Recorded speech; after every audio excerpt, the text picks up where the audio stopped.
Bismillah. Teyzemмен anam. Все, начинать? Rahmetli teyzemмен anam bu türkünü yırlaydılar. Ana bir yerge kesildiler. Haydi, bismillah. Sabahdan kalktım, bir sesi var. Var bakın çantasında nesi var. Biraz toz öğlen aman, biraz onu var. Yazımız böyledir, yanar giderim.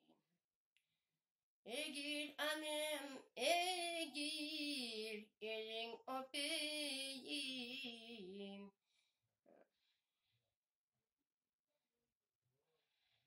Doktor adaştım.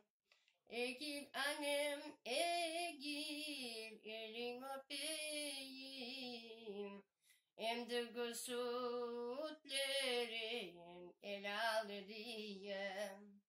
Ben askere giderdim isem, belki de kaçmam. Yazımız böyledir, yanar giderim.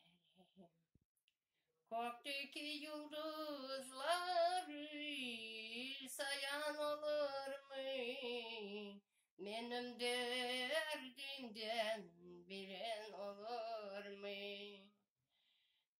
Benim derdimden bilgen olsaydınız, yazımız böyledir, yanar giderim.